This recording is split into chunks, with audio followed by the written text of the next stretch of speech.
all the band came on from one side, and Jim Martin came on from the other side. He did.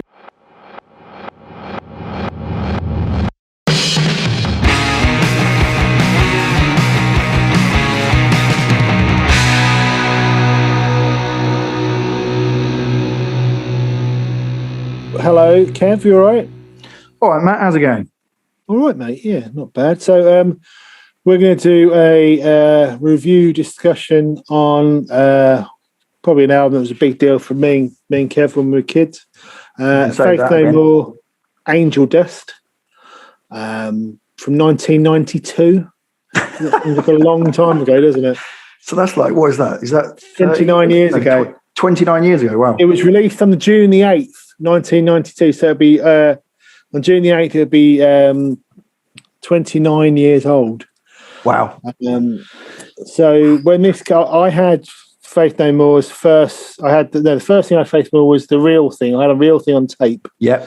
That I used to listen to in the back of my dad's car when I was about 13, 14. What would I have been? 14, yeah. So, I mean, it was like, it was a real big sort of teenage thing for me, Faith No More. And then, Angel Dust came out. I think we were all waiting for it to come out. It was one of those. Yep. And it wasn't disappointing, unlike Metallica's fifth album. It wasn't disappointing, was it? No, I mean, as you say, we were already on the Faith No More bus. The Real Thing we were in. Yeah. I mean, the Real Thing was a massive deal, wasn't it? I mean, people can't forget MTV2, all that stuff. Yeah. It was. This is before MTV2 came out, wasn't it? But oh God, yeah, it was actually. Yeah. The Real Thing was because it was a juxtaposition of funk and metal and sort of things that sounded new. Because we hadn't heard them in Metal Land before, being sort of teenage metal fans, it was a really sort of big deal. So when Angel Dust came out, anyway, it was a far braver record and far less. It wasn't an obvious follow-up, was it? No, I'd say from the moment Land of Sunshine, first track, it was just like, okay. This is different. I don't really know what the. I mean, it's still got a lot of the same elements, but it's not. I suppose it's a bit less metal, isn't it? Yeah, and also as well. I mean, straight away, Mike Patton's voice was different. Just even the lyrics that he was saying. Well, Patton's voice is sort of different on each song as well, isn't it? He uses lots of different voices. It's very much more. He's more the Mr. Bungle Mike Patton, isn't he? The more the sort of mature, the Mike Patton from the rest of his career. Whereas on the first record, he's sort of doing that very specific vocal style the way through, isn't he? Yeah. But the first Faith No More, he did The Real Thing. But I love The Real Thing. I think it's a fantastic record. It's a much more straight down the line album though. Whereas Land of Sunshine, whereas Angel Dust is. I don't. Right. Okay. I remember years ago. I was talking to a guy who was quite, quite a sort of a music fan. He prided himself on knowing all these different types of music and blah blah blah. And I mentioned Faith No More to him, and he kind of like looked at me like, "Nah, what are you talking about, Faith No More?" And what he said was it was the sounds they were using, like the rump keyboard. Yeah, like the sort of like the keyboard string sounds, all this kind of stuff. And he's like, "Oh, it's really naff," and it's all. And I was like, "Didn't you get it? This was all kind of like part of it. That was the whole thing, That I remember when I got the Roland JV 180, 1080, and all those sounds on it, like the piano sounds on the Midlife Crisis piano sound. Oh, they're all on there. Those sound. It's literally those sounds and. But they're all kind of vaporwave sounds, aren't they now? And they're quite, if you put them through a time delay, a tape delay, tape sound. Yeah, and they're quite hip, aren't they? Now? I mean, I'm not sure for I can't say for definite, but I'm pretty sure, as you say, on Midlife Crisis, this is a band that could have afforded a piano, but I'm pretty sure that's a keyboard. It sounds, it was the choice, wasn't it? I think it was because at the time, they were a big band. They sold 2.5 million copies of this record. It's hard. When we saw them playing the Birmingham NEC, didn't we? Yeah, on this tour. With all the band came on from one side, and Jim Martin came on from the other side. He did, yeah. They came on to a disco version of the Europe's The Final Countdown. That's right, yeah. And they did that Dead Kennedys cover. Let's. But the reason I got into things like the Dead Kennedys and there are lots of different sorts of sort of punk stuff and sort of odd stuff is via Faith No More, and if you look at, there's a video for the there's a 3.5 hour making on video for this album on YouTube. I don't know if you've watched.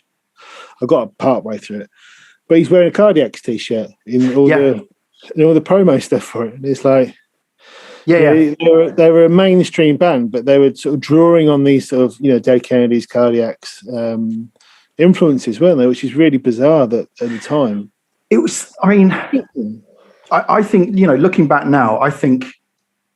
I don't know. It's quite weird with Faith No More because I think people have kind of pegged them as being one thing. I generally think this album will be seen in later years as something quite special, really. Because I'm just going through a track listing here: Land of Sunshine, Caffeine, Midlife Crisis, RV, which is just a bizarre song. Smaller and Smaller, Everything's Ruined, Malpractice, Kindergarten, Be Aggressive, which isn't Kindergarten. Be Aggressive isn't like metal at all. It's like this weird Hammond funk track, or so I don't know what you'd call it. Small Victory, Crack Hitler, Jizzlobber. Jizzlobber's total death thrash. Because the other thing, you see them wearing Carcass Napalm t-shirts. You see them wearing what's his name? Godflesh t-shirt. Godflesh, yeah. There's a lot of people got into Godflesh and people like that because of Faith No More. And one of the things about this record is you see like the rhythm section in Faith No More is they're like an early 80s Killing Joke, Public Image Limited rhythm section. Yeah. They're like so I think that gave them a bit of an edge because they're not a metal rhythm section at all, and they're not like a Chili Peppers rhythm section. They're not a funk rhythm section, really. No. What they are is a sort of new wave, more like Killing Joke. I think that in Killing Joke and Public Image Limited, they've got that sort of thing going with the rhythm section. Yeah. Which is, and Boarding's a remarkable, Billy Gould and Mike Boarding, both fantastic musicians. Superb, yeah. And, there's stuff in sort of sixes, and the whole thing on this record seems to be built around the rhythm section. Yeah, I agree with that. And then the piano, they've got those sort of JV 1080, whether the Rompler sounds over the top. And then Patton just doing what he wants over the top of that, and the guitar is kind of minimal. It's not apart from like Jizzlobber and some of the sort of thrashy bits. There's not a lot of guitar in it. Apparently, Billy Gould played a lot of the guitar in it. I don't know. So I remember reading, interviews and snippets here and there back in the day, and apparently a lot of this was written via tapes being sent to the different members of the band, and Jim Martin put down all his guitar parts, sent it to the band, and they sent it back to him saying, tone it down. So again, I think even then there was, because you've got to remember, it was quite a weird transition. So if you listen to, the first album, the actual first album, the Chuck Mosley. Well, that is quite new wavy, isn't it? It really is, yeah, like Anne's Song and things like that. It's not a metal album at all, No. It's quite unusual. It's almost post-punky, but this kind of American post-punk, LA new wave, post-punk, yeah. And then I think they were sort of going back more towards that. I think the real thing was quite a straight down the line album, and then they just went with this. This is the fact that an album like this, especially with lyrics like this as well, which were really quite experimental lyrics, really.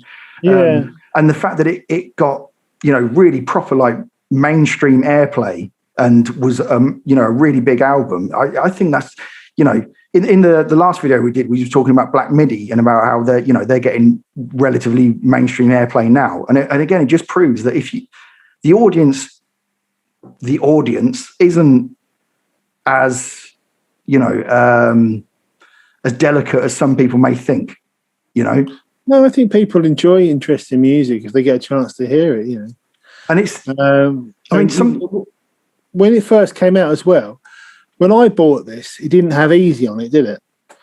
No, that's right. They released that separately, didn't they? Yeah, because that was released as like a B-side, was it, or something? And then the original version of the album finishes with Midnight Cowboy. That's right, yeah. And then the reissue's got Easy on it, and their version of Easy is really, it's the first time I'd never heard Easy before. I've never heard. I really like that, as actually, because their version of Easy and also their version of Midnight Cowboy, they're just covers. They don't do anything different.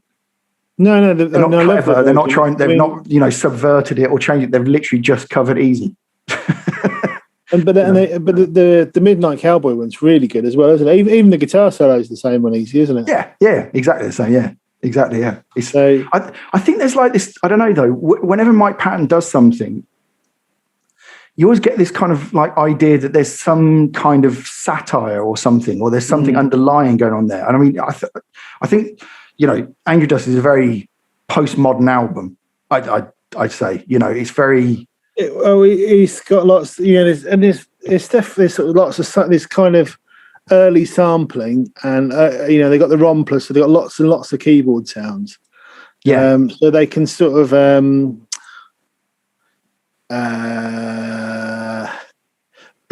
sort of create different musical, take you to different places, so like a sort of soundtracky sort of.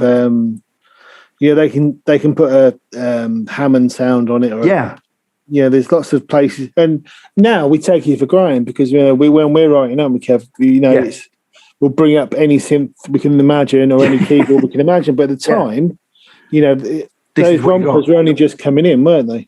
Yeah, absolutely, yeah. And the sampling was relatively new. I mean, obviously been around a while, but the mainstream use of sampling was relatively recent, wasn't it? And it was basically from the hip hop community. So to hear that in rock music was quite unusual, wasn't it? Absolutely. I think as well, again, I don't know for definite, but I know Patton was much more heavily involved in the writing of this album than he was in the first album. He was there because I think the Real Thing, they'd written The Real Thing and then he came and sang over the top of it. Yeah, pretty much. But this one, he's more sort of integrated, isn't he? Yes, absolutely. I mean, you look to the things that Patton's gone on to do. Oh, what a remarkable career! Brilliant, absolutely brilliant. What a remarkable guy. I mean, he's gone from The Real Thing to doing an improvisational set with Fred Frith. Yeah, no, he's a remarkable dude. He's done lots of interesting things, and I think another thing about him, he's opened the doors to a lot of weird music. To Diamanda Gallus or that was amazing stuff. And all those Dillinger Escape Plan, all the people he's worked with, or he's helped to highlight them. Sorry, he's helped to highlight them. Yeah, definitely. Yeah. So there's lots of sampling, interesting sampling on there. Favorite track. A difficult one because it's an album I listened to a lot when I was a kid. I'll go first because I have to say I probably at other times think that other tracks are my favourites, but Midlife Crisis, as far as I'm concerned, is just a work of genius. It is really good. The bass line, which is just like one note. I mean, it doesn't even change on the chorus. Yeah, no, that one and Everything's Ruined I really like as well. Yeah, really good.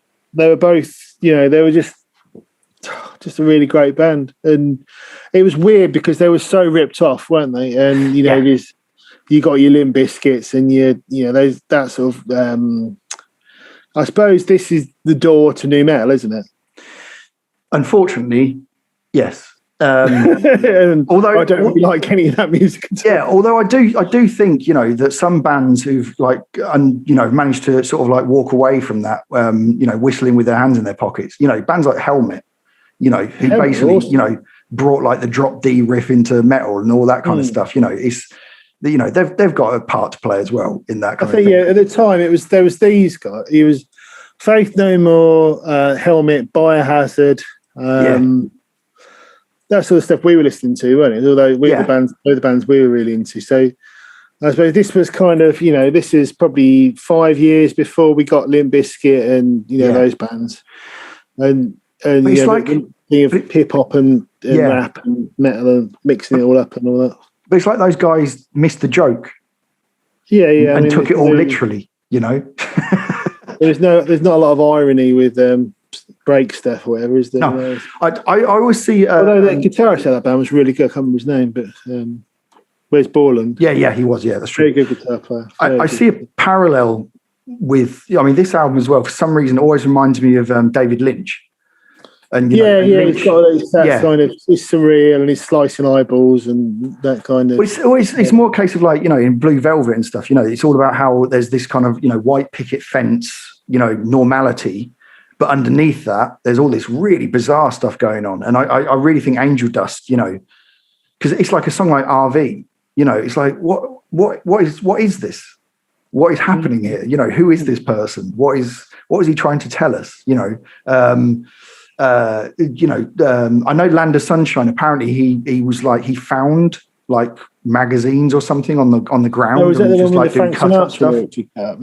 Yeah, that's right. Yeah. You just cut stuff up and all this kind of thing. And it's just like, I always think sometimes it's easy is not the right word, but sometimes it's the hardest thing you can do is go play something that has mainstream appeal, but is subversive.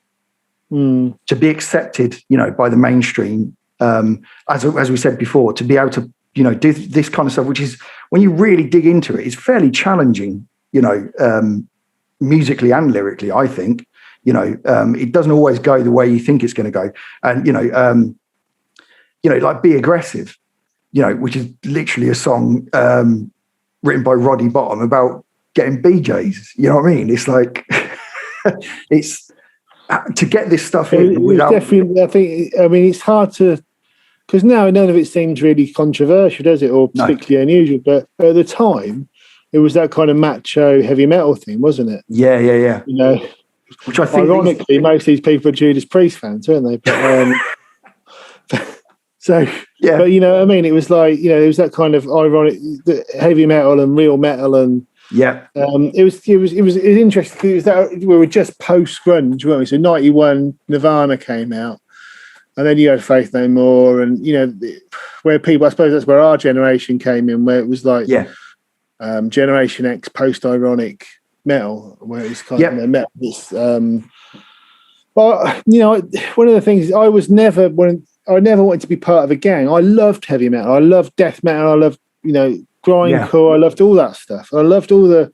I didn't want to be in the heavy metal. I didn't have to dress like a pirate. You know what I mean? I love the music. You know what I mean? I love Tom G Warrior, but I'm not going to get dress up like Tom G Warrior. You know what I mean? And not in public anyway. And no, exactly. You don't know what I'm wearing for the trousers down, but but you know what I mean? It's like I love all that stuff, and I love. Same as I love David Bowie, but I'm not going to dress like David. You know what I mean? So never. The bands I could relate to were people like who looked like Bill Gould from Faith No More, or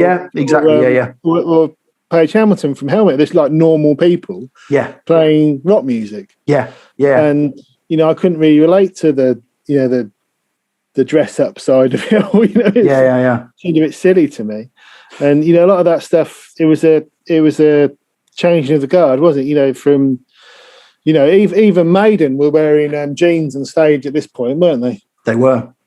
That sort of ditch the spandex. And this was the changing of the guard of heavy metal. From Maiden and sort of the traditional heavy metal stuff across to via Metallica into Faith No More.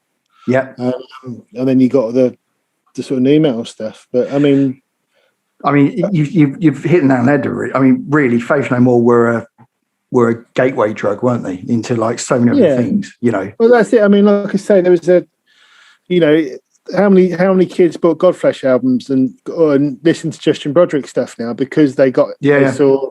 True. How many people bought Napalm Death Scum because they saw? I mean, I know I certainly wanted to listen to Napalm Death because I saw Faith No More wearing Napalm Death t-shirts. You know what I mean? There you go. There we go. Angel Dust, Faith No More. it's a classic, isn't it? Oh, it's one of my favourite albums. Yeah, I mean, it's one of those records I don't listen to very often because I can play it in my head. Yeah, I know it like the back of my hand. Yeah, absolutely. Yeah, I listened to it again today for this, for doing this, and it's very familiar. Very familiar. Yeah, it really is, isn't it? Yeah. Well, that's it. I'm off to the shower now to go and hum it through in my head. So nice one, man. Cool. Thanks, Gav. See you later.